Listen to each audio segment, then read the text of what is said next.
Hello there, and welcome to the Sleeping Science Channel.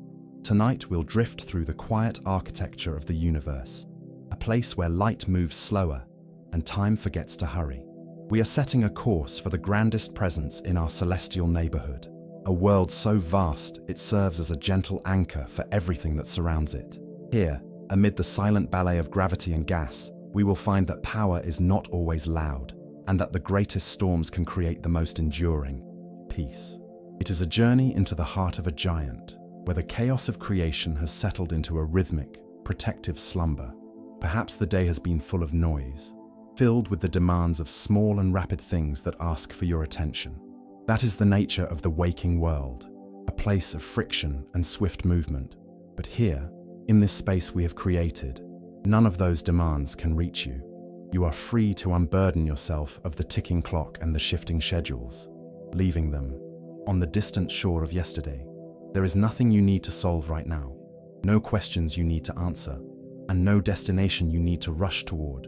You are simply here, suspended in a moment of absolute calm, ready to observe.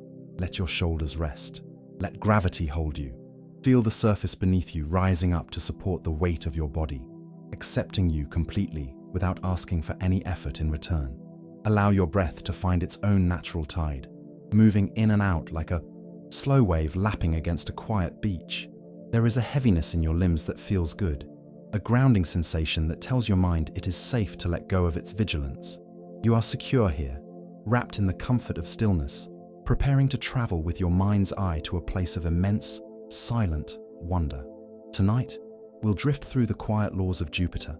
We will witness the swirling majesty of a planet that is more like a star than a world, a guardian sphere of amber and cream that spins in the dark.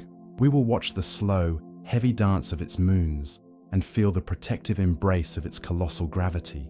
It is a story of balance, where the immense weight of the atmosphere creates a cradle for the solar system, holding the history of our cosmic origins in its deep, swirling clouds.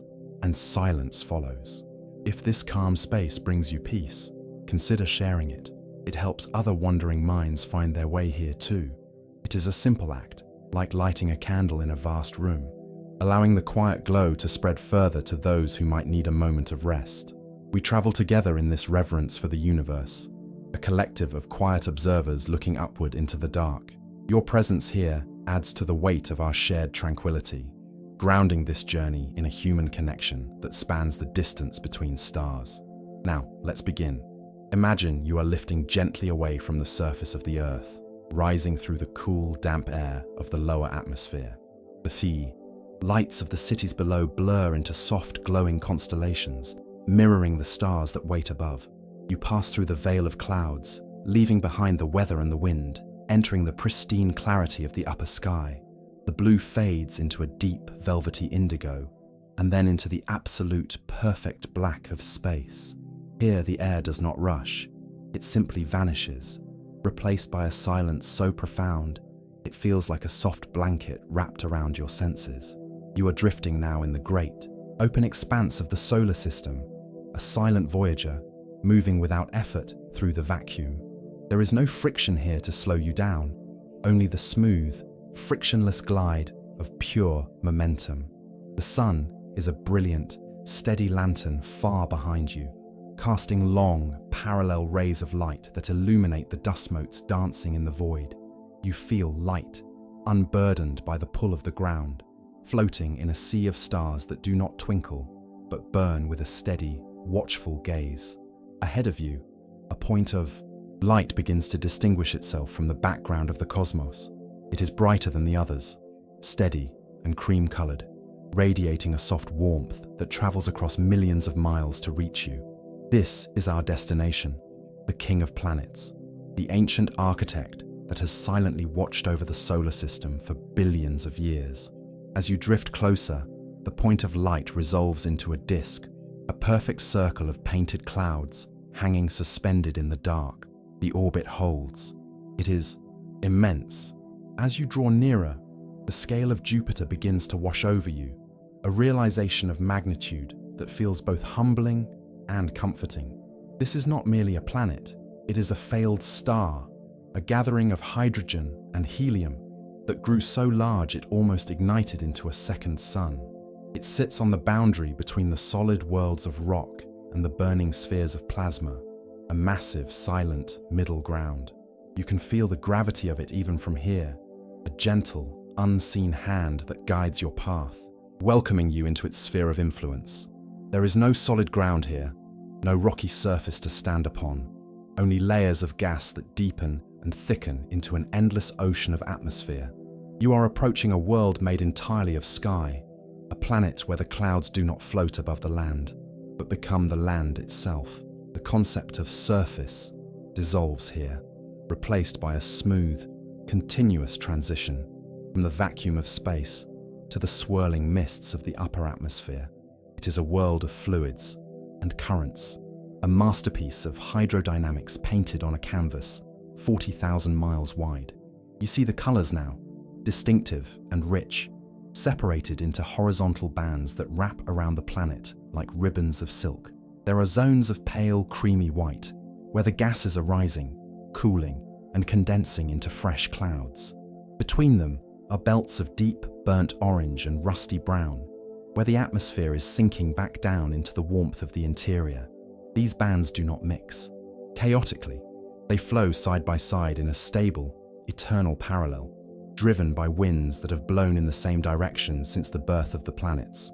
And everything rests in its place. The texture of the planet is soft to the eye, a blurred softness that speaks of immense depth.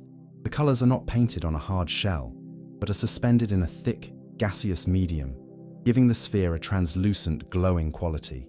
It looks like a marble made of polished agate, lit from within by the heat of its own formation. The sunlight strikes the curve of the planet, fading gently into the shadow of the Terminator line, where day turns slowly into the long Jovian night. You notice the spin, a rotation that defies the sheer size of the sphere. Despite its massive girth, Jupiter spins faster than any other planet, completing a full day in less than 10 hours. This rapid pirouette causes the planet to bulge at the equator, transforming it into an oblate spheroid, a shape that feels organic and dynamic. The centrifugal force is palpable, a silent energy that flattens the poles and stretches the waist of the giant, proving that even mountains of gas must obey the laws of motion. The atmosphere is a study in fluid motion, a vast laboratory where gases behave like liquids.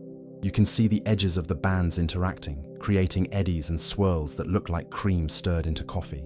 These are not violent clashes, but graceful foldings, where the zonal jets slip past one another with minimal friction. The shear forces create intricate patterns of turbulence, delicate fractals of white and brown that repeat endlessly across the face of the world. It is a hypnotic sight, a rhythmic churning that has no beginning and no end. Still, the universe breathes. Your gaze is drawn to the southern hemisphere, where a great eye stares back at you from the sea of clouds. This is the Great Red Spot, a storm so vast it could swallow the entire Earth whole, with room to spare. Yet, from this vantage point, it does not look like a tempest. It appears as a solitary, stable oval, a permanent feature in a shifting landscape. It is a high-pressure region, an anticyclone that stands proud above the surrounding cloud deck, rising like a mountain made of red wind. The color of the spot is a deep brick red, contrasting against the pale white zones that flow around it. It is a mystery of chemistry, a brew of sulfur, phosphorus, and ultraviolet light that has created this distinct hue. The Enor storm rotates counterclockwise, a slow, majestic turn that takes 6 days to complete a single revolution. It is not a fleeting weather event. It has existed for centuries, perhaps millennia, a testament to the stability of the Jovian atmosphere. It is a storm that has learned to become a monument. Shutterstock, you watch the currents flow around the Great Red Spot, treating it like a solid island in a river. The winds deflect and curve, streaming past its edges in smooth, laminar lines. There is a sense of polite accommodation in the physics here, a negotiation between the spinning vortex and the zonal jets. The turbulence in its wake is beautiful, a trailing chaotic pattern that eventually smooths itself back into the orderly flow of the bands. Chaos here is always returning to order, and light drifts onward. This storm is a static form of silence. Though the winds at its edge scream at hundreds of miles per hour, the center is relatively calm, a quiet eye in the hurricane of the solar system. It persists because there is no land to disrupt it, no friction to steal its energy. It feeds on the internal heat of the planet, a self-sustaining engine that runs on the warmth of the deep. It is a reminder that in space, momentum is a precious thing, preserved and protected by the vacuum. As you drift closer still, the curvature of the planet fills your entire field of view. You are no longer looking at Jupiter, you are looking into it. The horizon stretches out flat and wide, a limitless expanse of cloud tops. You can see the shadows cast by higher clouds onto the lower decks, creating a sense of three-dimensional depth. The atmosphere is not a flat image. It is a deep, layered structure, a towering architecture of vapor and gas that extends down into the dark. The gravity here is the weaver of worlds. It is the invisible force that holds this massive envelope of gas together, preventing it from dissipating into space. You can feel the pull of it, a gentle but firm insistence that anchors the entire Jovian system. This gravity is what captured the hydrogen and helium from the solar nebula, gathering it up to build a world. It is the force that cleared the debris from the early solar system, allowing the Earth to form in peace. This gravity is a benevolent keeper, a force that does not crush, but embraces. It holds the atmosphere close to the planet's heart, creating a layered blanket of protection that stretches for thousands of miles. Within this grip, the gases are free to dance, yet they can never leave, bound forever to the sphere. It is a relationship of eternal closeness, where the air and the planet are one inseparable entity. The weight of the atmosphere presses down, not with malice, but with the assurance of presence, a reminder that matter here is dense, significant, and enduring. High in the upper reaches, where the pressure is light, the clouds are composed of ammonia ice. They form delicate white crystals, much like the cirrus. Clouds of earth but chemically distinct, smelling of sharp, clean minerals. These crystals drift in the cold, thin air, catching the distant sunlight and scattering it into halos and arcs. It is a silent, frozen world at the very top, a pristine layer of frost that crowns the deeper, warmer turmoil below. Here, the weather is a slow drift of white against the dark, a gentle snowfall that never reaches a solid ground, and the quiet deepens. Below the ammonia deck, the chemistry grows richer and more complex. You descend into layers of ammonium hydrosulfide, where the clouds take on the hues of tawny brown and ochre. The sunlight here is filtered, casting the world in a perpetual sepia-toned twilight. The temperature rises as you go deeper, warmed by the immense thermal reservoir of the planet itself. The air becomes thicker, more substantial, feeling less like a gas and more like a heavy, comforting fluid that supports every motion. In these middle depths, the atmosphere reveals its true verticality. The clouds are not merely flat sheets. They are towering mountains of vapor, rising and falling in slow motion. Cumulus towers, brilliant and white, punch through the darker belts, driven by updrafts of heat from the interior. They billow upward, like slow-motion explosions of cotton, expanding into the lower pressure before spreading out into anvils of ice. These are the engines of the Jovian weather, vertical pillars that connect the deep heat to the cold vacuum of space. Occasionally, a flash illuminates the deep gloom, a pulse of pure light that travels for hundreds of miles. This is lightning, but on a scale that dwarfs the storms of home. The bolts are energetic and bright, discharging the static built up by the friction of falling ice and rising water. Yet, in this thick atmosphere, the thunder is not a sharp crack, but a low, rolling vibration. It is a bass note that travels through the dense gas, a hum that can be felt more than heard, resonating through the entire planetary body. The storm is a static form of silence. The lightning does not signal danger. It signals circulation, the healthy movement of energy within the system. It is the planet regulating itself, balancing the electrical potential of its massive shell. Each flash is a momentary connection between the layers, a sewing together of the disparate altitudes. Following the light, the darkness returns immediately, a heavy velvet curtain that swallows the brilliance and restores the calm. The atmosphere absorbs the energy, distributing it evenly, ensuring that the balance is kept. As you sink further, the distinction between air and ocean begins to blur. On a rocky world, there is a hard line where the sky ends and the water begins, a splash that marks the boundary. But here, there is no surface. The gas simply grows denser and denser, the atoms packing closer together under the increasing weight of the miles above. It is a seamless transition, a gradual thickening where mist becomes fog, fog becomes soup, and soup becomes a fluid so dense it mimics a liquid. You are entering the supercritical fluid layer, a state of matter that is both gas and liquid at once. There is no horizon here, no up or down, only a surrounding medium of hydrogen and helium that glows with a faint, deep red incandescence. The pressure is immense, a hug from the universe that holds everything in absolute stasis. You float in this strange, thick ocean, suspended by the density of the medium. It is a world of absolute buoyancy, where gravity's pull is perfectly matched by the support of the fluid. The rhythm of the deep endures. In this deep interior, the planet is sorting itself out. Droplets of helium, heavier than hydrogen, condense and rain downward through the fluid. It is a slow neon rain, a precipitation of noble gas falling toward the center of the world. As these droplets fall, they release a gentle heat, a frictional warmth that adds to the planet's glow. This is the mechanism of Jupiter's energy, a slow gravitational settling that has kept the planet warm for 4.5 billion years. It is a rain that never ends, a constant, silent sifting of elements. Deeper still, the hydrogen undergoes a miraculous transformation.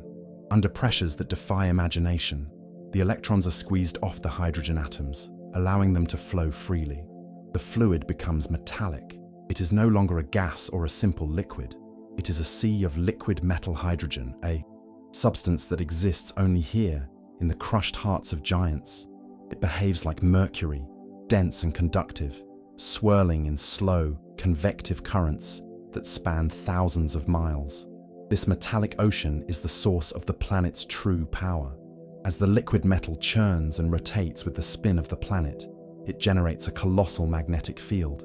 This is the dynamo, the beating heart of Jupiter, turning mechanical energy into magnetism. It is a silent engine, operating in the crushing dark, creating a force field that extends millions of miles into space. The currents here are sluggish and heavy, moving with the viscosity of molasses, yet they possess the momentum of a spinning world. The magnetic field erupts from the planet, tearing through the atmosphere and into the void.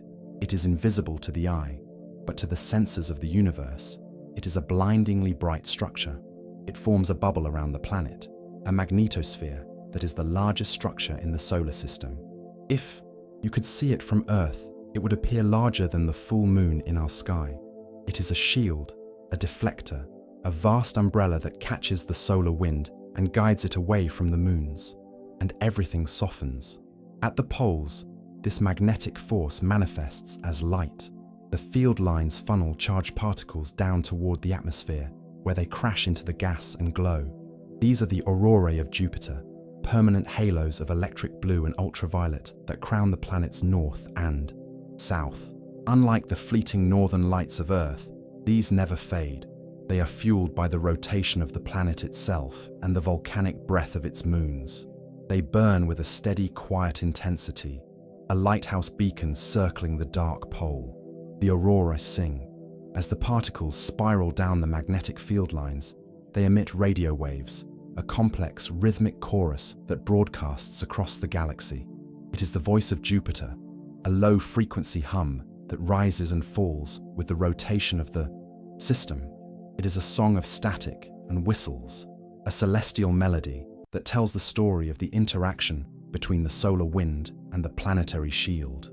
The planet is not silent. It is humming a lullaby to the vacuum.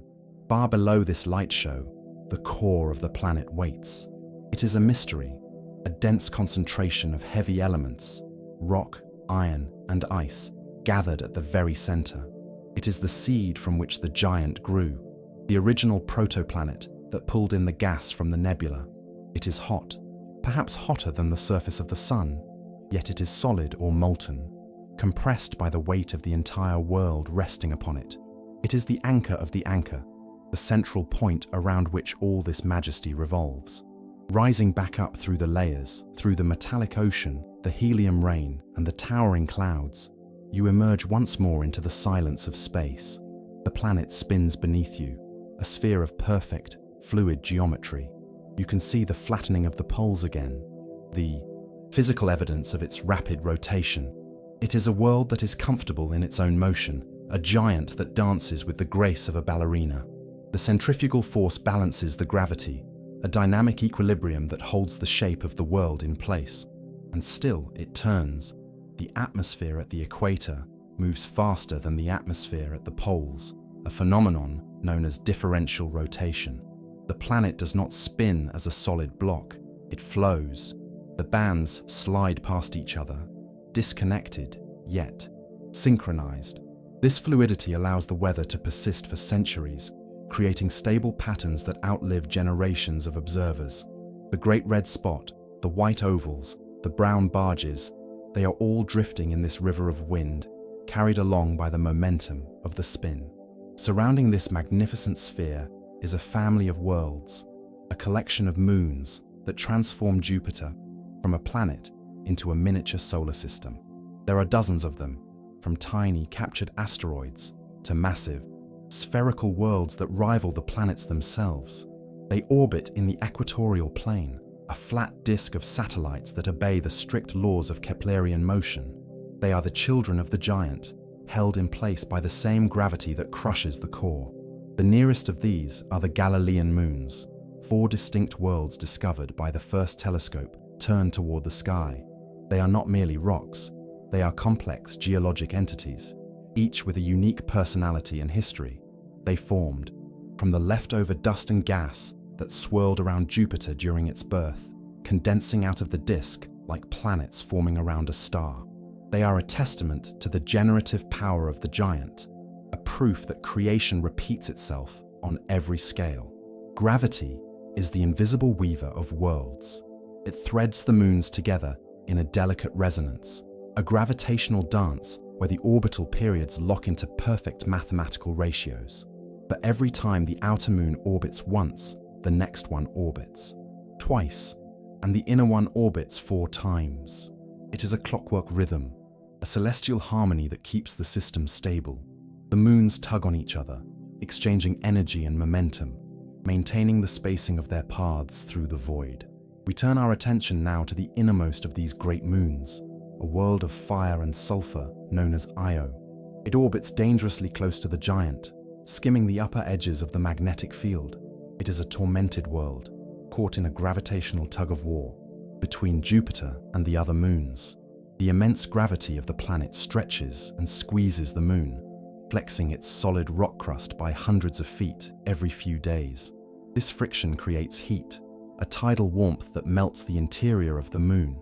Io is the most volcanically active body in the solar system, a world where the ground is constantly turning itself inside out. Plumes of sulfur and ash rise hundreds of miles into the sky, painting the surface in vivid shades of yellow, orange, and red. It looks like a pizza, a mottled, colorful disk that glows in the dark when it passes into Jupiter's shadow. Yet even here, there is a form of peace. The volcanoes are not catastrophes. They are the moon's way of releasing pressure, of breathing. The lava flows spread out and cool, resurfacing the world, erasing craters and scars. Io is a world of constant renewal, a place where the surface is always young, wiped clean by the fires of the interior. The violence is creative, a geological engine that has been running for billions of years without failure. The material ejected from Io does not just fall back down. Some of it escapes into space. It forms a donut-shaped ring of plasma around Jupiter, a torus of charged particles that feeds the magnetosphere. This is the connection between the moon and the planet, a bridge of matter and energy. Io feeds Jupiter, and in return, Jupiter's magnetic field lights up the poles. It is a symbiotic relationship, a cycle of giving and taking, that binds the satellite to its host. Drifting outward from the fire, we encounter a world of ice. This is Europa, a pale, smooth sphere that shines like a polished billiard ball. It is the smoothest object in the solar system, devoid of high mountains or deep valleys. Its surface is a shell of water ice. hard as granite in the deep cold of space, crisscrossed by a network of reddish cracks and lines. It looks fragile, like an eggshell painted with delicate brushstrokes, and silence follows. Beneath this frozen crust lies one of the solar system's greatest secrets. The same tidal forces that melt Io also warm Europa, but gently. The heat is enough to melt the ice from below, creating a vast global ocean of liquid water that encompasses the entire world. There is more water here than in all of Earth's oceans combined, hidden beneath miles of shielding ice. It is a dark, warm abyss, protected from the radiation of space, a sanctuary for potential chemistry. The surface cracks are the breathing of this ocean. As the moon orbits, the ice shell flexes, cracking open to allow water to well up and freeze, sealing the wound. The lines we see are the scars of this movement, a map of the tidal stresses that have shaped the world. The ice is not stagnant. It is shifting, rotating, and renewing itself, driven by the currents of the water below. It is a dynamic crust, a ceiling for a world we can only imagine. This hidden ocean is a place of profound stillness. The water is salty, mineral-rich, interacting with a rocky seafloor deep below. There is no sunlight here, but there is heat. And where there is water and heat, there is the potential for something more. It is a waiting room in the dark, a stable environment that has existed for eons. The ice above acts as a blanket, keeping the warmth in and the chaos out. Moving outward from the smooth mystery of Europa, we approach a world of immense stature. This is Ganymede, a moon so large it transcends the definition of a satellite.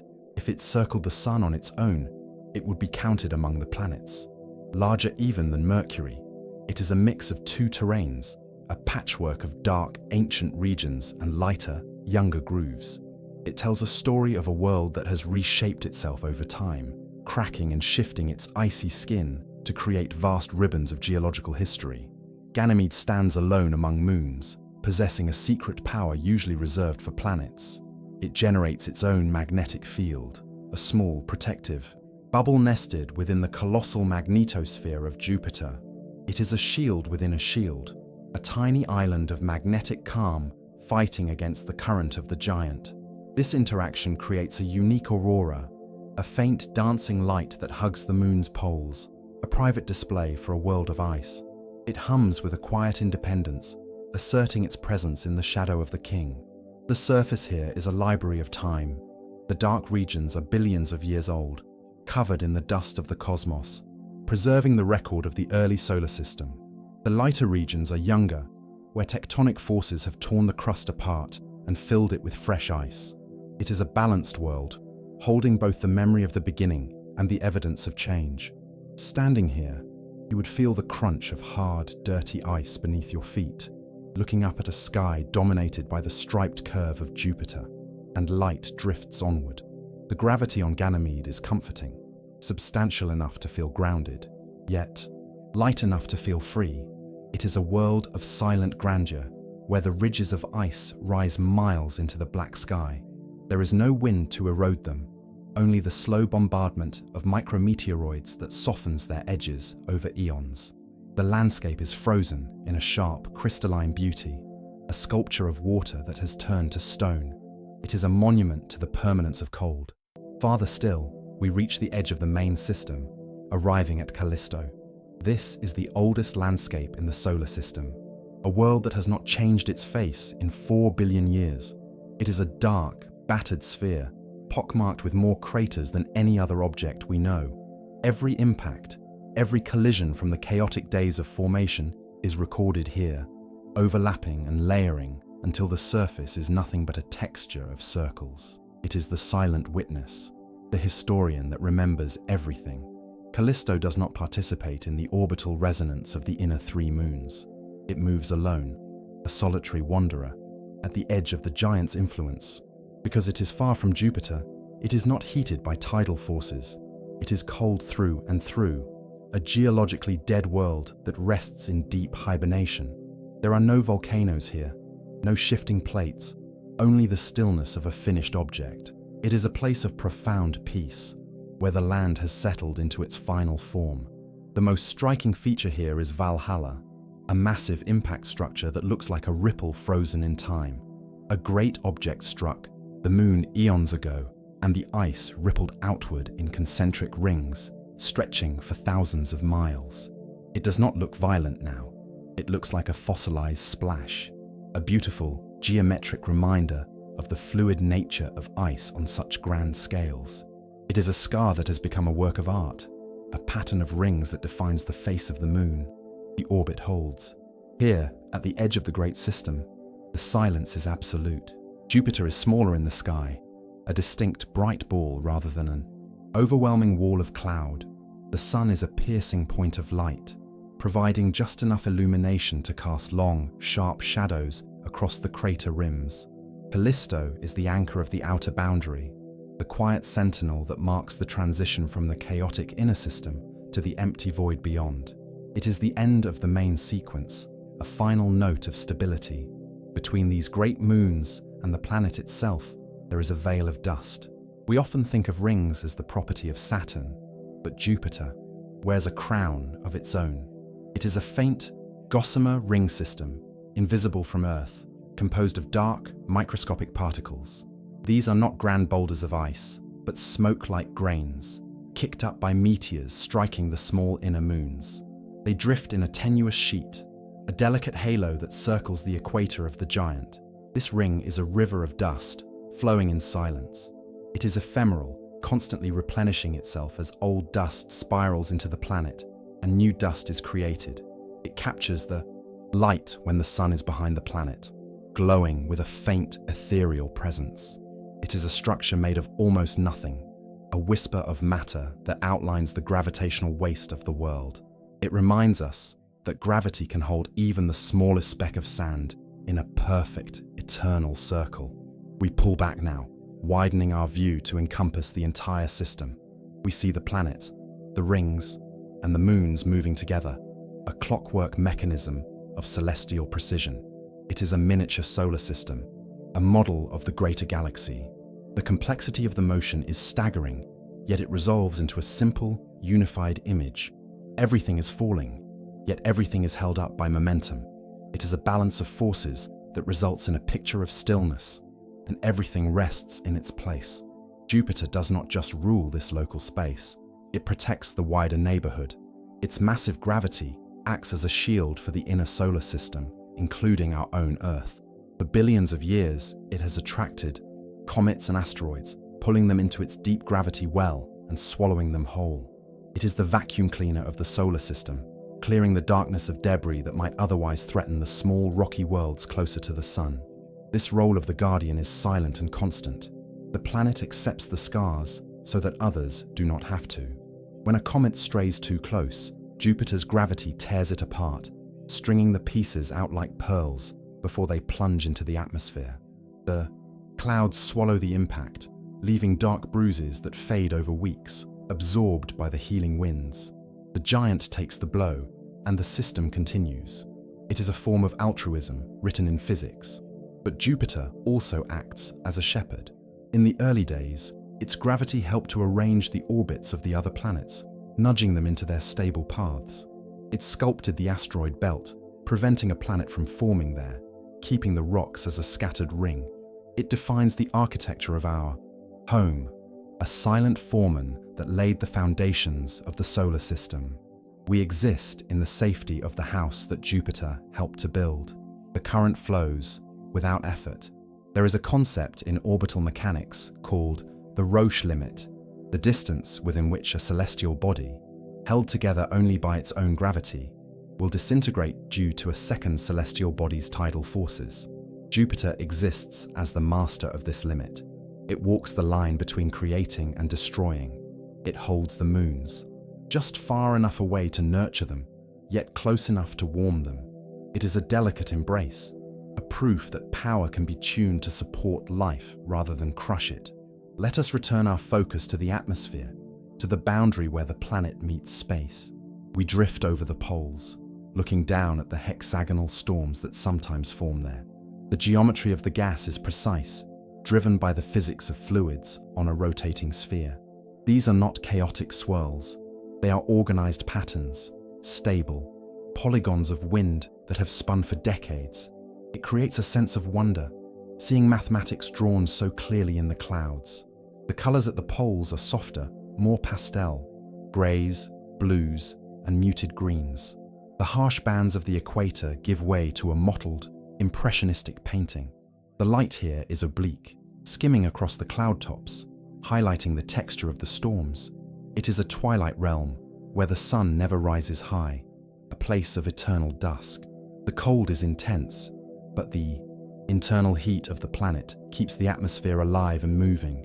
Below us, the great blue spot, a patch of intense magnetic flux, moves invisibly through the metallic hydrogen ocean deep inside. Unlike the red spot, which is a storm of wind, this is a storm of magnetism. It drifts slowly westward, dragged by the deep currents of the fluid metal. It is a ghost in the machine, a magnetic anomaly that hints at the complex churning of the core. It reminds us that the planet is alive on the inside, pulsing with energy that we can only measure, not see. Still, the universe breathes. We descend once more, slipping into the shadow of the planet. Here, on the night side, the true majesty of the Jovian system reveals itself. The sun is blocked by the immense bulk of Jupiter, creating an eclipse that spans nearly 100,000 miles. The darkness is not empty. It is filled with the faint glow of the ring, the sparkle of distant stars, and the electric shimmering of the aurorae. Lightning flickers in the dark clouds below, looking like fireflies in a vast meadow. The flashes are rhythmically soothing, a pulse of light in the deep purple night. Above, the moons appear as crescents, reflecting the light of the distant sun back onto the dark cloud tops. It is a scene of quiet beauty, a nocturnal landscape that no human eye has ever seen directly, yet we can feel it. It is a night that lasts for 5 hours, a short, deep sleep before the rapid sunrise. In this shadow, the temperature drops, but the atmosphere holds its warmth. The thick blanket of gas traps the heat, preventing the planet from freezing. It is a greenhouse of hydrogen, a self-regulating system that maintains its balance despite the cold of space. The winds do not stop at night. They carry the heat from the dayside, distributing it evenly around the globe. The planet is a single, cohesive engine, working to keep itself stable, and silence follows. Imagine floating here, in the shadow, suspended in the vacuum. You are protected by the magnetic field, shielded from the solar wind. You are held by the gravity, kept in a stable orbit. You are watching the lightning dance below and the aurorae dance above. There is no sound, only the feeling of immense presence. The planet is a massive, warm body in the cold dark, a companion that makes the void feel less lonely. This is the lesson of Jupiter.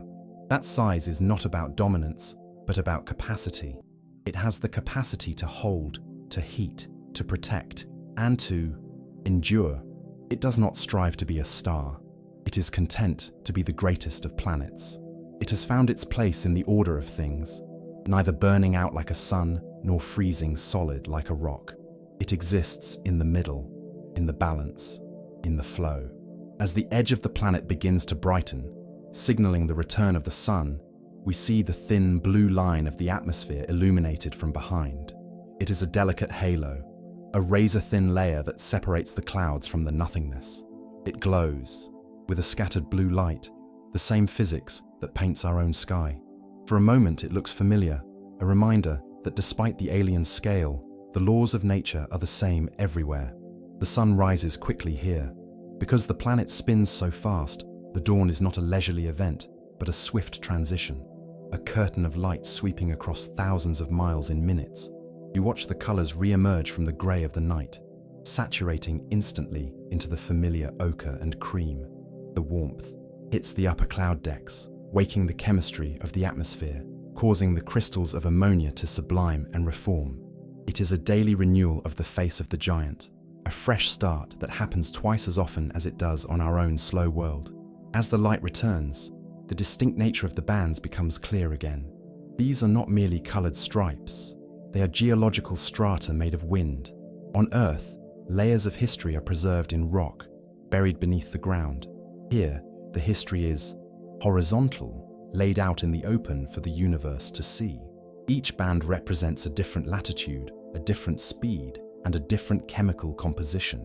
They are rivers of air that have flowed in their channels since the solar system was young, confined by the invisible banks of the Coriolis effect.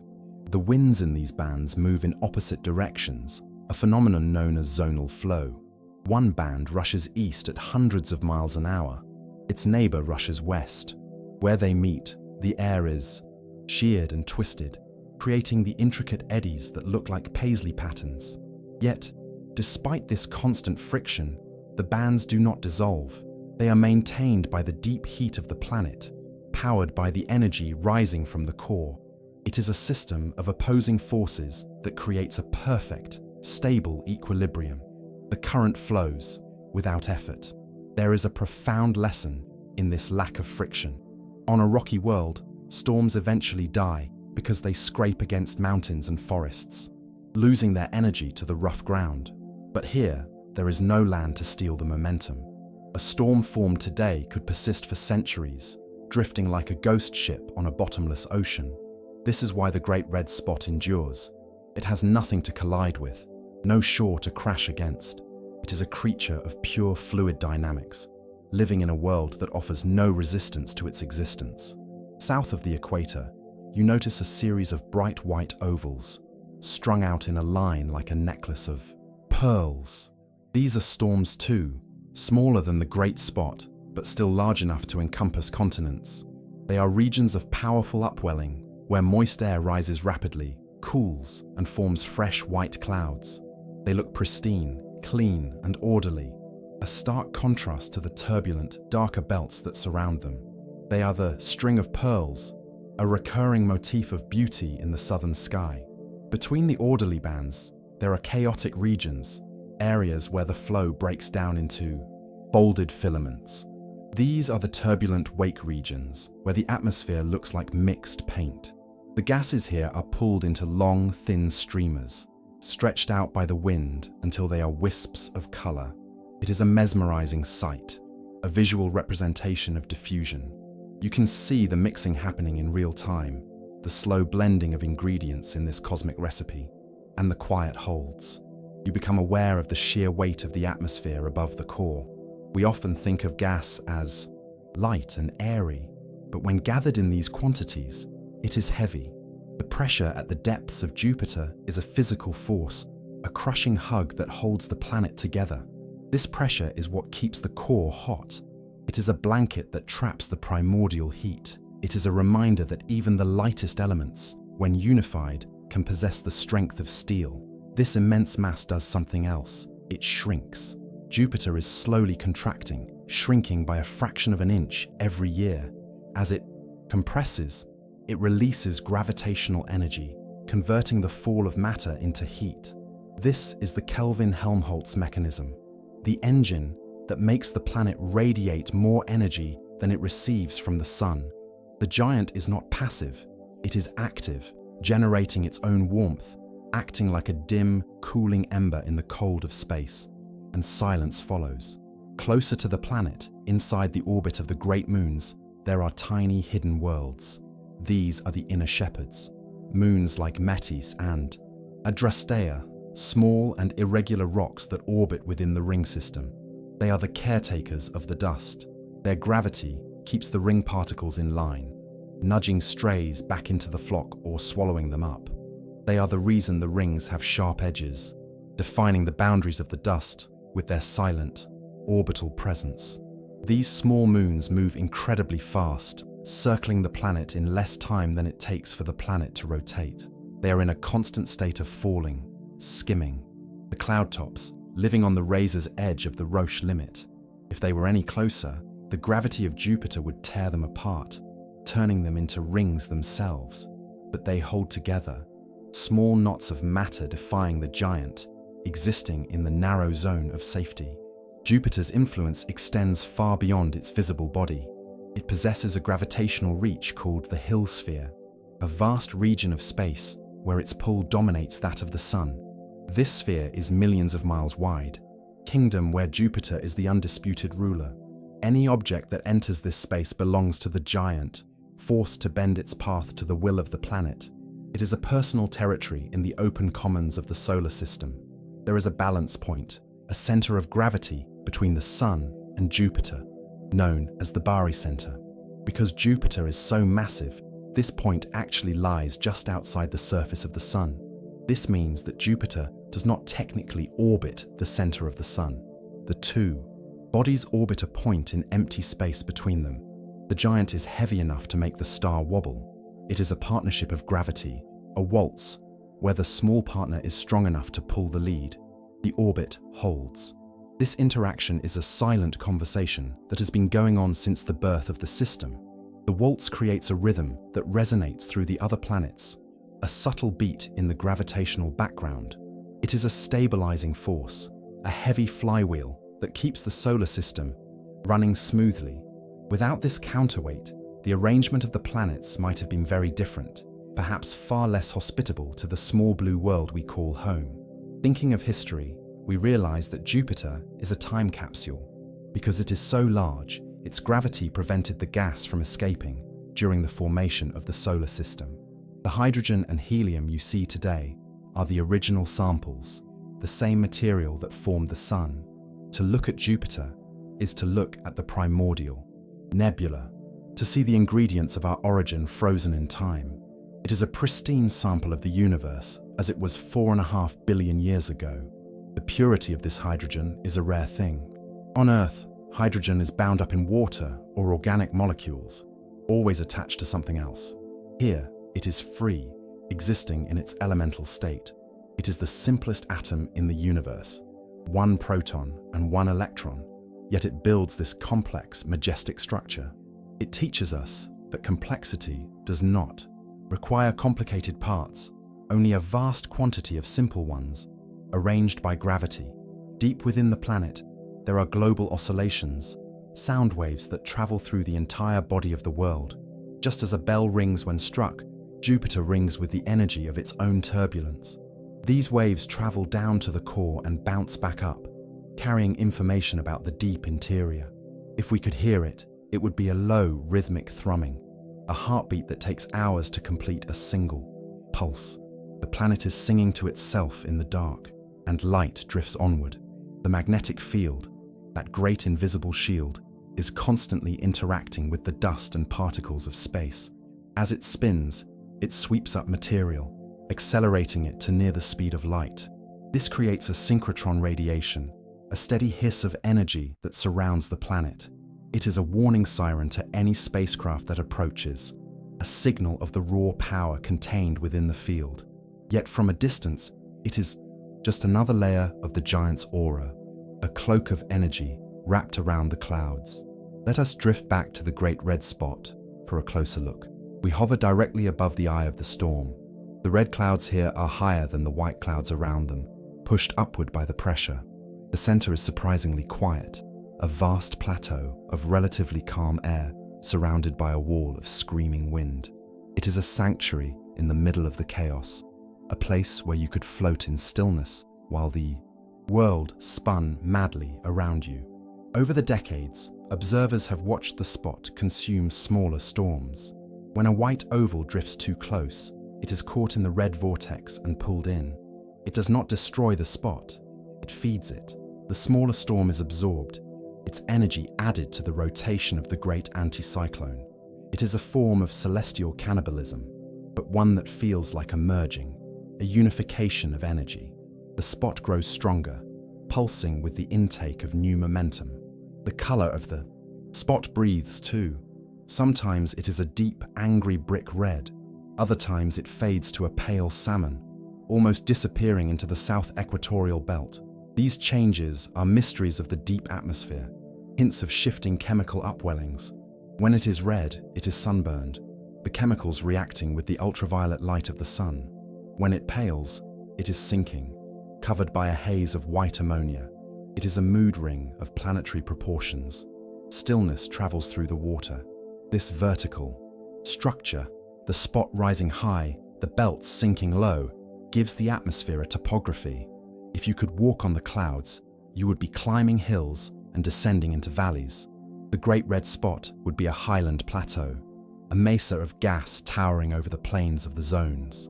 The topography is constantly shifting, rising and falling with the heat, a landscape that breathes and moves like a living thing. We often look at Jupiter and feel small, but there is a connection here. This giant planet has been the elder sibling to Earth, taking the hits so we could grow. The impacts of comets Shoemaker-Levy 9 in the 1990s showed us this reality.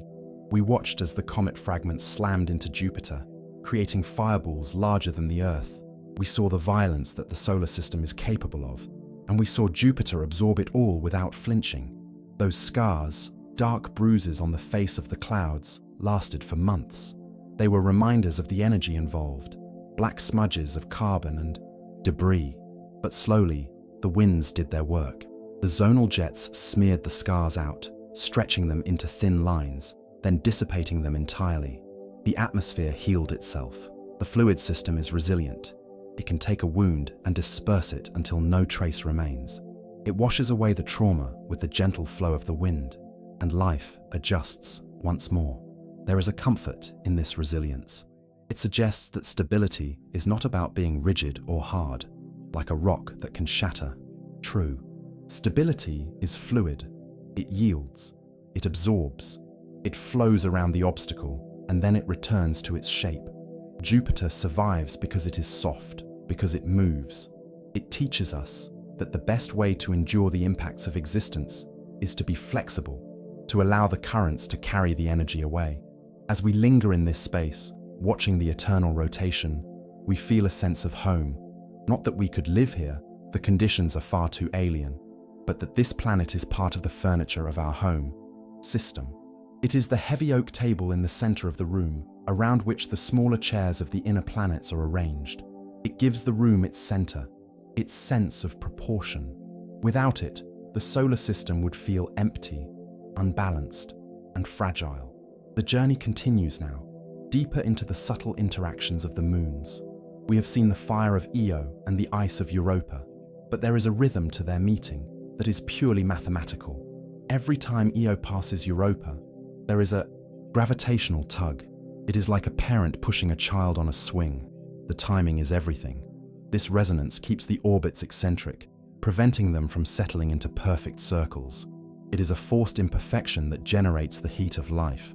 This gravitational dance is a silent engine of warmth. Without this rhythmic tugging, these moons would be cold, dead rocks, frozen through to the core. But because of the resonance, because they pull on one another in a strict tempo, they remain alive. The friction generated deep inside their rocky mantles keeps their hearts molten. It is a reminder that relationship, the simple act of interacting with a neighbor, can be a source of energy, creating warmth in the coldest reaches of space. Consider the axis of the giant itself. Unlike Earth, which leans on its side to create the seasons, Jupiter stands almost perfectly upright. Its tilt is barely 3 degrees, a posture of rigid attention. This means there are no seasons here. There is no winter to freeze the poles further, no summer to bake the equator. The climate is eternal, a constant state of atmospheric flow that does not change with the orbit. It is a world where time is measured only by the spin, not by the calendar. This lack of seasonal variation contributes to the stability of the winds. On Earth, the jet streams shift and wobble as the seasons change, but on Jupiter, the zonal jets are fixed. They are carved into the latitude, permanent highways of wind that have no reason to migrate. This constancy allows the weather to evolve into patterns of extreme complexity, building upon themselves over centuries without interruption. It is a climate of perfect, predictable repetition, and the rhythm continues. High above the clouds, the magnetosphere creates a distinct footprint for the moons. As Io moves through the magnetic field, it generates an electrical current that flows along the field lines down to the planet. Where this current hits the atmosphere near the poles, it creates a specific, glowing spot in the aurora. It is as if the moon is projecting a flashlight beam onto the planet, a glowing tether that connects the satellite to its master. You can track the moon's orbit just by watching this spot of light dance around the pole. This connection is more than just light. It is sound. The interaction generates radio waves that scream out into the galaxy. To a radio telescope, Jupiter is the loudest object in the sky after the Sun, but here, in the vacuum, we hear nothing. We only see the evidence of the energy, the silent shimmer of the aurora and the invisible arcs of the magnetic field. It is a powerful broadcast playing to an empty room, a song of physics that travels forever. Let us drift down again, imagining the sensation of entering the cloud deck, not as a crash, but as a gentle immersion. The first thing you notice is the loss of the sun. As you sink into the white ammonia clouds, the sharp, bright point of light fades into a diffuse glow. The sky turns a milky white, scattering the light in all directions. You are inside the fog, wrapped in a blanket of crystals that softens every edge and silences every direction. The temperature here is cold, far below freezing, but as you descend, it begins to rise. You pass through the white deck and enter the tawny brown clouds of the middle layer. The light dims further, turning to a deep, ruddy twilight. You are entering the chemical heart of the atmosphere, where sunlight is scarce and the heat comes from below. The pressure builds against you, a firm, even squeeze that feels like sinking deep into a warm bath, and silence follows. The wind here is faster than any hurricane on Earth, yet you drift with it. Because you are part of the flow, you do not feel the speed. You only feel the stillness of the air around you. It is like being in the cabin of a plane moving at hundreds of miles an hour. The coffee in the cup remains flat. You are a particle in the stream, moving in perfect lockstep with the clouds. The shear is far away, at the boundaries of the bands. Here, in the center of the current, there is peace. Deeper still, the light fails completely. You are now in the water clouds, the deepest visible layer. The darkness is total, save for the sudden, blinding strobe of lightning. The flashes illuminate towering walls of rain and hail, a weather system that rivals the most powerful storms of the tropics. But here, the rain is water, familiar and heavy, falling through a sky of hydrogen. It evaporates before it can reach a surface, turning back into steam to rise again. This is the cycle of the Jovian deep: rising heat, condensing clouds, falling rain, and re-evaporation. It is a vertical loop that processes the energy of the planet. There is no ground to stop the rain, so the cycle happens entirely in suspension. It is a weather system that floats, a hydrological cycle without a lithosphere. The water is forever airborne, forever moving, between gas and liquid, caught in the eternal updraft of the interior. The current flows, without effort. We return to the idea of the failed star. It is a poetic title, but it speaks to the composition. If Jupiter had been 80 times more massive, the pressure in the center would have been enough to fuse hydrogen. It would have ignited, and our solar system would have been a binary star system, with 2 suns in the sky. Night would have been rare, and the heat would have been intense. But gravity stopped short. It gathered just enough to build a giant, but not enough to build a star. This failure is our fortune. A second sun would have destabilized the orbits of the planets, perhaps ejecting Earth entirely or baking it dry. Jupiter's restraint allowed for the delicate balance of the habitable zone. It sits on the edge of ignition, a cold sun that radiates just enough heat to govern its own moons, but not enough to burn the rest of the system. It is the perfect middle ground, a benevolent king rather than a tyrant. Drifting back out to the clarity of space, we look at the tenuous ring again. It is so faint that we didn't know it existed until we sent a spacecraft behind the planet to look back toward the sun. This perspective, looking into the eclipse, revealed the dust glowing in the backlight. It teaches us that some things are only visible when you change your perspective, when you stand in the shadow and look toward the light. The ring was always there, waiting for the right angle to reveal its presence. The particles in the ring are transient. They spiral inward, dragged down by sunlight and gravity, eventually falling into the planet. But the ring does not disappear because it is constantly being refilled by dust from the moons. It is a flowing river of grain, a structure that looks static, but is actually in constant motion. It is a balance of input and output, a dynamic stability that maintains the shape of the halo, and everything rests in its place. There is a theory that in the very early solar system, Jupiter migrated. It moved inward toward the sun, clearing out the debris, and then moved back outward to its current position. This grand tack sculpted the distribution of the rocky material, ensuring that Mars stayed small and that the asteroid belt remained scattered. It acted as a cosmic plow, preparing the field for the other planets to grow. Its movement was the deciding factor in the map of our neighborhood. Now, it sits as the gatekeeper. Its orbit is the dividing line between the inner solar system of rock and the outer solar system of gas and ice. Inside Jupiter's orbit, the sun's heat is strong enough to melt ice. Outside, the cold preserves it. Jupiter marks the snow line, the boundary where volatile compounds can freeze solid. It is the wall that separates the warm, dry worlds from the cold, wet ones. Let us observe the poles again, where the geometry of the winds creates polygons. At the North Pole, 8 cyclones surround a central one. At the south, 5 surround the center. These storms are locked in a stable configuration, rolling against each other like gears in a transmission. They do not merge, and they do not drift away. They are held in place by the physics of the polar vortex, a crystal of wind spinning at the top of the world. The colors here are different, muted and blue-gray, blending with the darkness of space. It feels like a different planet, far removed from the orange stripes of the equator. The light is always low, casting long shadows that exaggerate the texture of the clouds. It is a quiet, twilight realm, a place where the sun circles the horizon, but never sets and never rises high. It is the land of eternal evening. The rhythm of the deep endures.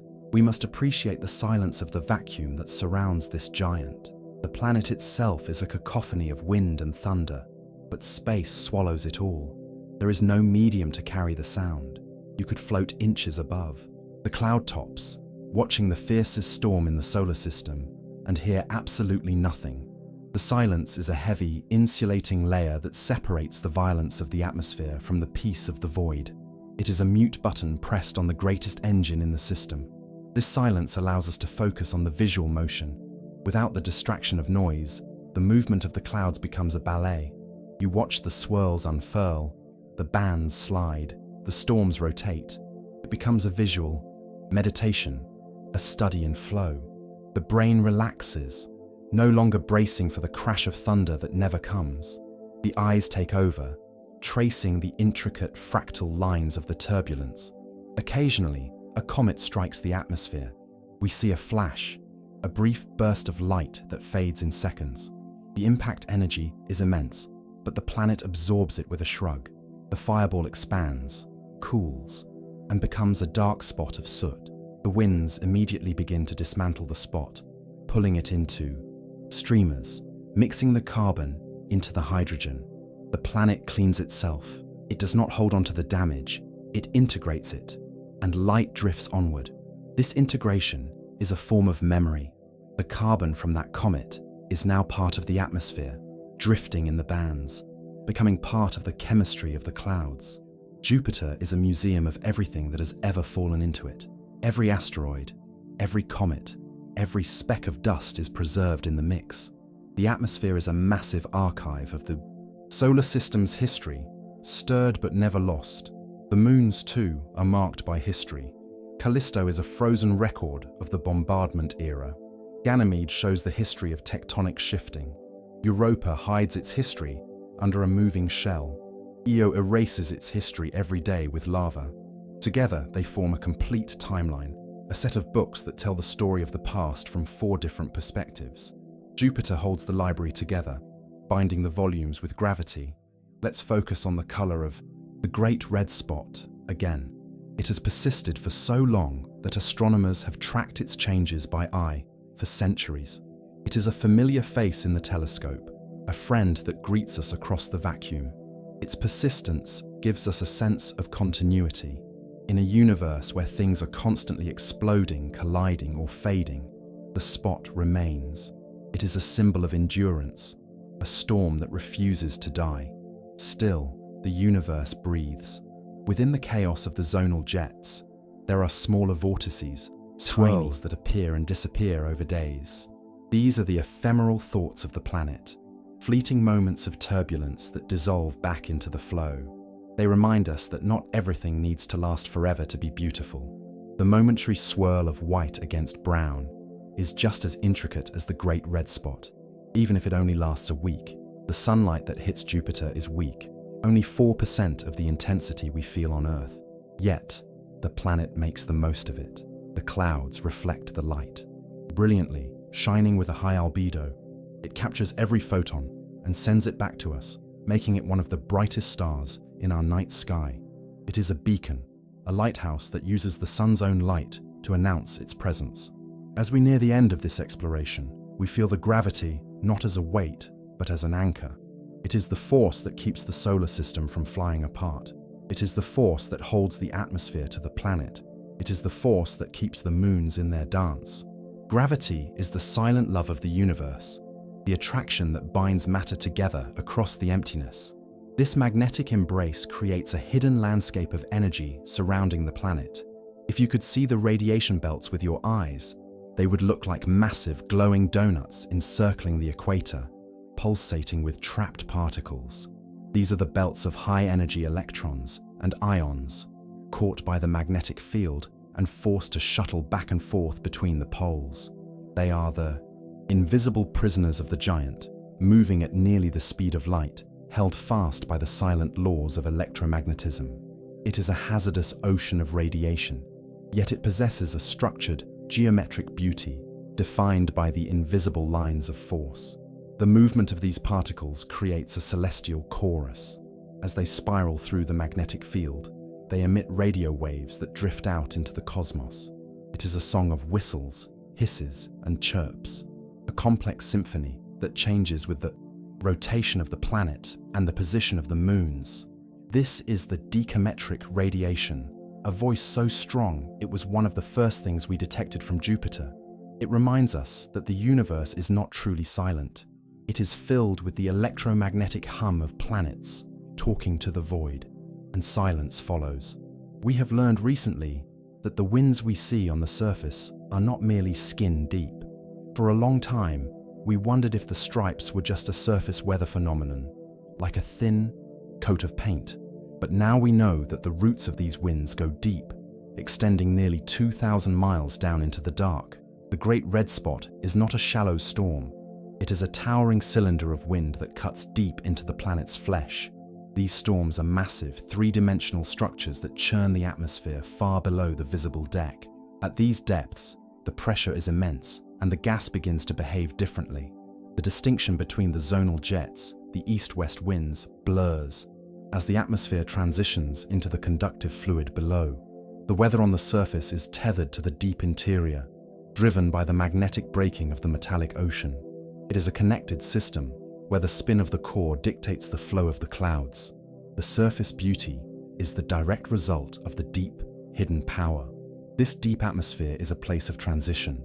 The familiar molecules of ammonia and water break down under the heat and pressure, merging into a soup of exotic chemistry. It is a crushing environment, yet it is also a protective one. The sheer mass of the material above shields the interior from the cold of space and the impact of meteors. It is a secluded realm, a private inner world that has been sealed off from the rest of the universe since the beginning of time. The current flows without effort. Deep in the center, the concept of a core has also shifted.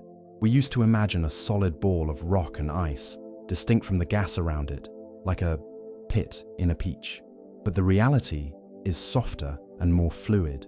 The core is likely fuzzy, dissolved into the metallic hydrogen around it. The heavy elements, rock and iron, have mixed with the gas, creating a diffuse, central region of high density. It is not a hard boundary, but a gradual concentration, a blending of the solid and the fluid. This dilution suggests a violent youth. It speaks of a time when massive protoplanets collided with the young Jupiter, shattering its original core and stirring the heavy elements into the hydrogen sea. The planet has spent billions of years settling from these impacts, the materials slowly diffusing outward. It is a record of ancient chaos that has resolved into a stable, mixed state. The planet has integrated its scars into its very center. Let us transport our perspective now to the surface of Europa, standing on the jagged ice, looking up.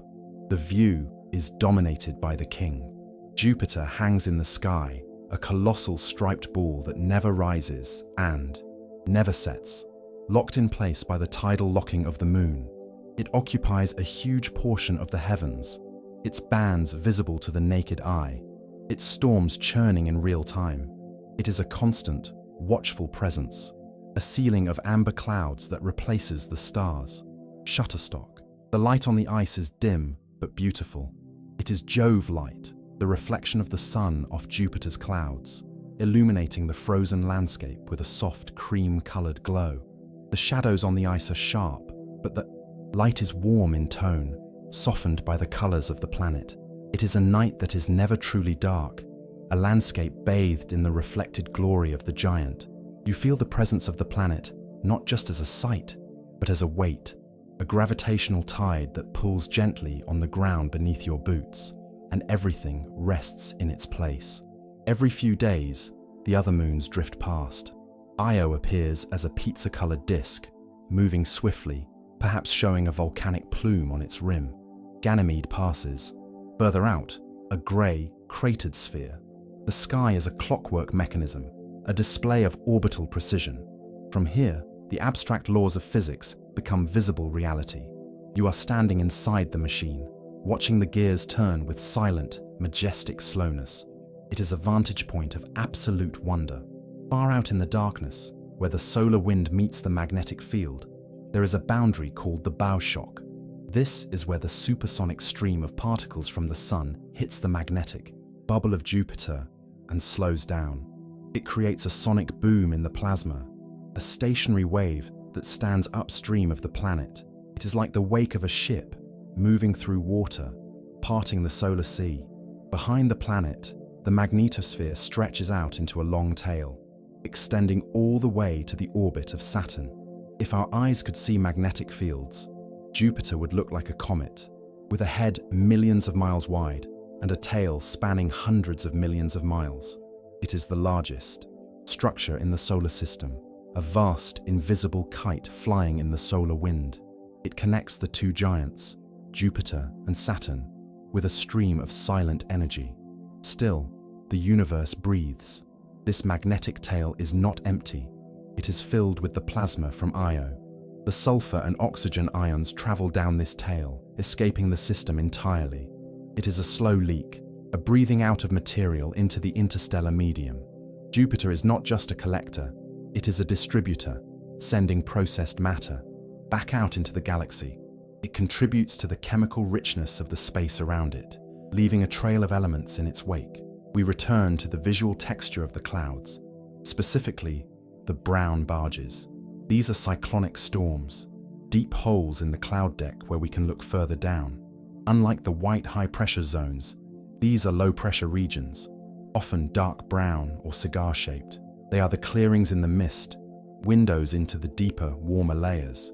They drift in the belts, dark eyes that watch the sky, enduring for months before dissolving.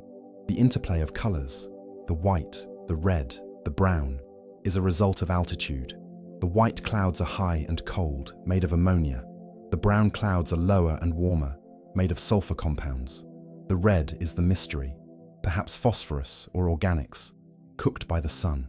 When we look at Jupiter, we are looking at a topographic map colored by temperature. The highs are white, the lows are brown. We are reading the elevation of the wind through color, and light drifts onward. There is a calmness in the zones, the white bands. They are regions of upwelling, where the air rises slowly and steadily. It is a gentle vertical breeze that covers the entire latitude. Once the air reaches the top, it spreads out and flows toward the belts, where it sinks. This circulation cells, rising in the zones, sinking in the belts, is the heartbeat of the atmosphere. It is a rhythmic breathing, a turnover of the sky that keeps the chemistry fresh. Think of the first time Galileo pointed his small telescope at this light. He saw 4 tiny stars arranged in a line around the planet. Night after night, he watched them move, realizing they were not stars, but worlds orbiting another world. That moment of observation shattered the idea that everything revolves around the Earth. Jupiter taught us humility. It showed us that there are other centers of motion, other systems of gravity.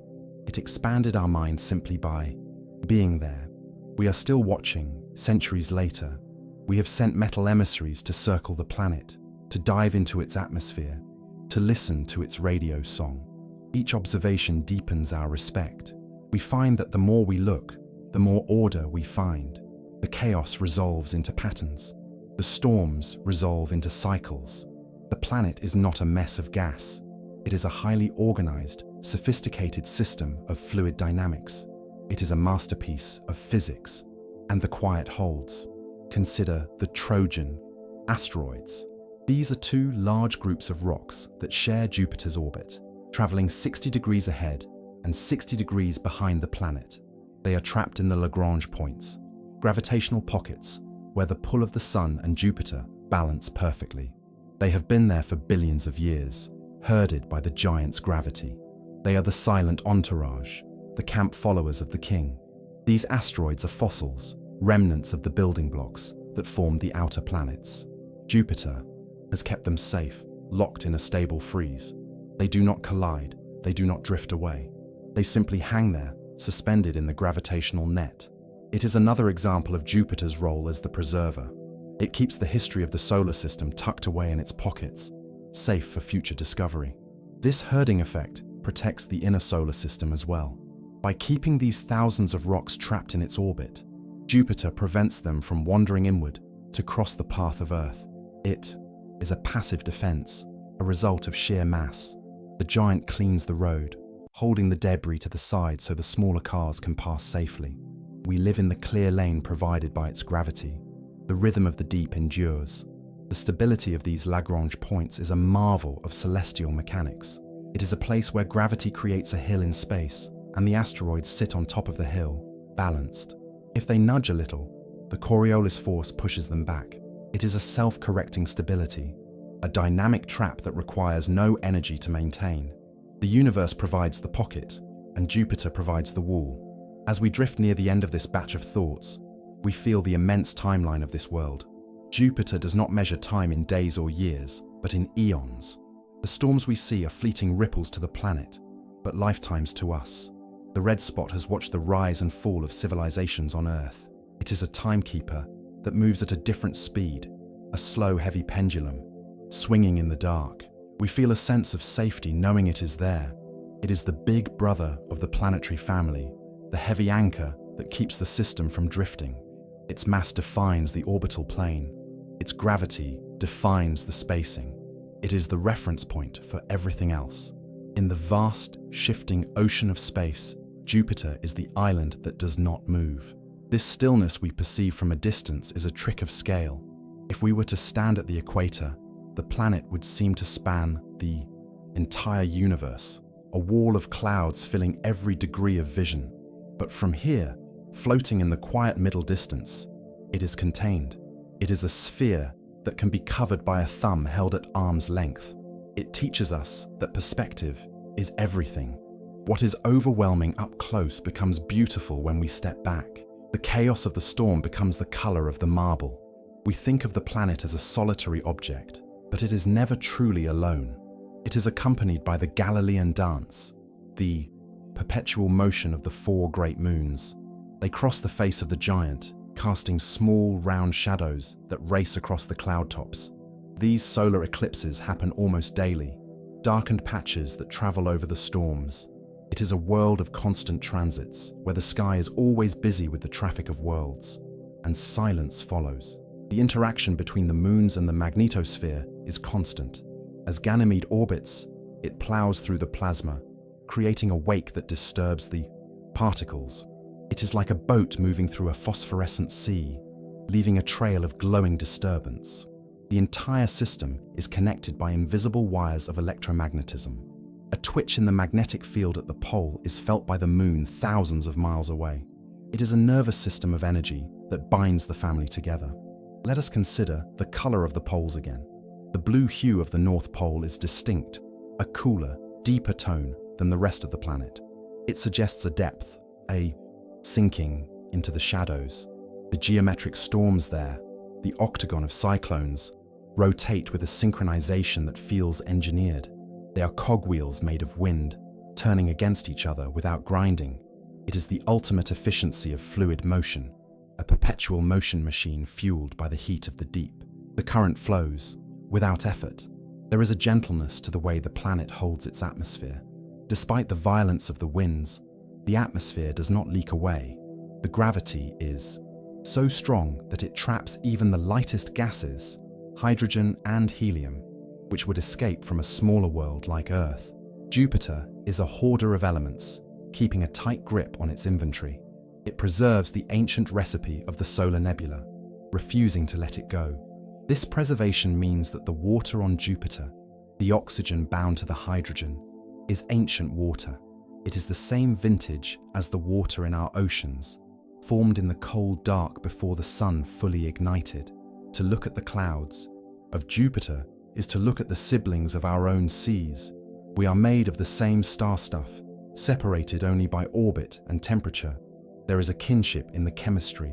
As we drift further out, the great red spot begins to look like an eye again, a heavy-lidded, watchful eye that stares into the void.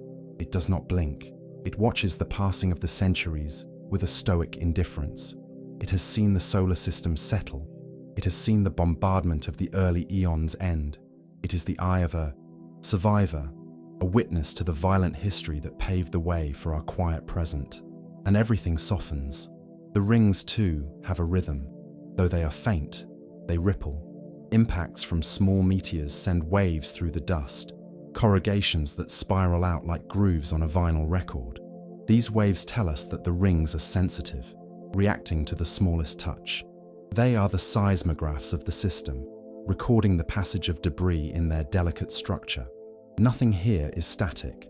Even the dust is dancing. We can imagine the sound of the wind, though we cannot hear it. It is a low, constant roar, a white noise that covers all frequencies. It is the sound of 1 billion tons of air moving at once. It would be a deafening sound, a wall of acoustic energy. But here, in the safety of our observation point, it is translated into a visual hum. We see the roar in the blur of the cloud edges. We feel the vibration in the grandeur of the image. The heat from the interior travels outward in slow, convective bubbles. It takes thousands of years for energy to move from the metallic core to the cloud tops.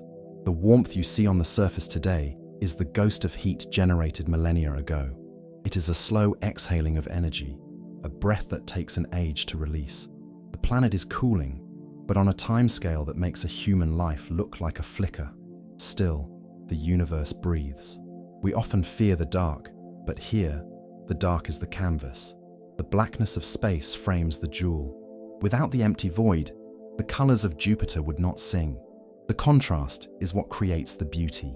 The isolation of the planet in the dark emphasizes its warmth, its complexity, its life. It is a beacon of order in a universe of entropy. As we prepare to pull back, to widen our view for the final time, we notice the stability of the entire picture. The moons are where they should be. The bands are flowing as they should. The spot is rotating. It is a reliable system. In a life full of uncertainty, where things break and change, Jupiter is a constant. It will be there tomorrow and the day after, and for billions of years to come. It is a promise of continuity. The gravity that holds you now, in your mind's eye, is the same gravity that holds the moon. You are part of the system. You are being held by the same laws that govern the giants. There is a comfort in this universality. You do not need to do anything to be held. Physics does the work for you. You are supported by the fundamental nature of reality, and the quiet deepens. You feel the distance growing now, the planet beginning to recede, but it does not disappear. It remains a steady presence in your field of view, a large, comforting sphere that anchors your perspective. You are drifting back toward the realm of sleep, carrying the weight of the giant with you. It is a good weight, a grounding heaviness that settles in your chest and limbs. The storms are no longer turbulent, they are texture. The winds are no longer fast, they are flow. The radiation is no longer dangerous, it is a glow. Everything has been softened by distance and understanding. You have seen the heart of the monster and found it to be a machine of perfect balance. You have looked into the eye of the storm and found peace. The orbit holds. Think of the barycenter again, that point of balance. You have found your own barycenter tonight, a point of balance between the waking world and the sleeping world. You are orbiting a center of calm, held in a stable suspension. The noise of the day is on the other side of the system, far away and fading. You are in the shadow of the giant, protected and cool. The magnetic field lines are like the threads of a blanket, wrapping around the world. Imagine them wrapping around you, a shield against the noise, a deflection of stress. You are inside the magnetosphere of sleep, a protected zone where nothing can disturb you. The solar wind of worry flows around you and away, leaving you untouched in the quiet bubble. Jupiter turns. It turns so we don't have to. It carries the momentum of the solar system so we can rest. It takes the impacts so we can be safe. It is the great, silent guardian, spinning in the dark so that the Earth can sleep. It is doing its job right now, at this very second. You can rest knowing that the architect is awake, and light drifts onward. The colors begin to blur into a single, warm tone. The distinct bands of orange and white merge into a soft, golden amber. It is the color of candlelight, of honey, of old parchment. It is a color that speaks of age and warmth. The visual details surrender to the feeling of the presence. You are no longer watching a planet. You are feeling a presence. The moons are tiny specks now, diamonds set in the black velvet. They are the nightlights of the system, watching over the sleeping king. The dance continues, but it is slow, rhythmic, hypnotic. It is a lullaby of motion, a mobile hanging over the crib of the solar system. We are drifting towards the end of our journey, but the journey of the planet never ends. It is a circle that has no break. This circularity is the final lesson. There is no finish line, only the return to the start. The wind flows west, the wind flows east, and the balance is kept. The moon goes out, the moon comes back. The breath goes in, the breath goes out. The rhythm of the deep endures. You are safe here. The massive gravity that crushes the core is the same gravity that keeps your feet on the ground. It is a force of connection. You are connected to this giant, connected to this silence. The universe is not a cold, empty place. It is a web of forces that hold things together. You are held. You are caught in the benevolent net of nature. The stillness of Callisto, the fire of Io, the ocean of Europa, the grandeur of Ganymede. They all fade into the collective memory of the night. They are stories told by the dark, fading as the mind releases its grip on the details. What remains is the feeling of scale, the feeling of depth, the feeling of peace, and silence follows. As we pull further back, the planet begins to resemble that first point of light we saw at the beginning of our journey. It shrinks from a wall of clouds back into a star, but now you know what lies within that spark. You know it is not just a light, it is a world of storms that have turned into silence, of gases that have turned into metal, of chaos that has turned into order. The knowledge does not complicate the view, it deepens the peace. You understand the machinery of the night, and it is a machinery of balance. The darkness of space wraps around the image, a soft velvet closure to the scene. The moons are swallowed by the distance, their intricate dances merging back into the single gravitational thought of the system. The rings, the radiation belts, the magnetic tails, they all fold inward, tucking themselves away into the glow of the amber sphere. The complexity withdraws, leaving only the simple, beautiful essence of the giant. It is a slow fade, a dimming of the visual noise until only the feeling of presence remains, and peace lingers. You are returning now, drifting gently back from the edge of the solar system to the quiet gravity of your own room. The vast distances you have traveled compress effortlessly, folding down like a map being put away. You bring with you the stillness of the vacuum, the patience of the orbit, and the warmth of the deep atmosphere. These things are not left behind. They are imprinted on your sense of rest. You are carrying the calm of the giant within your own breath, a souvenir of the silent high altitude. Feel the support beneath you once more, the local gravity of Earth rising up to meet you. It is the same force, the same universal law, but here it is gentle, tailored to your form. It holds you securely, promising that you do not need to hold yourself. You can release the tension in your hands, in your jaw, in your shoulders. The planet is doing the holding. You are simply the passenger, riding the smooth rotation of the world into the night. The rhythm of the deep endures. The silence of your room is now connected to the silence of space. It is a continuous fabric, stretching from the corners of your ceiling out to the orbit of Callisto. You are part of this continuum. The air you breathe is the cousin of the winds you watched. The water in your body is the sibling of the ocean on Europa. You are not separate from the universe. You are a quiet, resting part of it. You are safe in the great, interconnected web of matter and energy. Jupiter continues to spin. It does not stop because you are looking away. It watches over the dark, a sentinel that never sleeps so that you can. Its storms will continue to mix. Its moons will continue to circle, and its gravity will continue to shield the system. There is a profound comfort in this permanence. The universe is reliable. It works without your supervision. You can let go of your vigilance, knowing that the great wheels are turning smoothly in the dark, and everything rests. The light of the amber giant fades to a gentle afterimage behind your eyelids, a warm spot of color that signals the end of the journey. The narrative of the storm has become the lullaby of the mind. The logic of the orbits has become the rhythm of your sleep. There is nothing left to analyze, nothing left to learn, only the soft, heavy feeling of arrival. You have seen the magnitude, and you have found the center. Now, the stillness is complete. The words are slowing down, matching the slow, deep tide of your breathing. The intellectual journey drifts into a dream, where the physics are felt, rather than understood. You are floating in the perfect equilibrium of the Lagrange point, balanced between waking and sleeping, held by the gentle gravity of rest. The system is stable, the orbit is secure, the night is yours. If your eyes remain open, another journey awaits, but if sleep arrives, you are already home.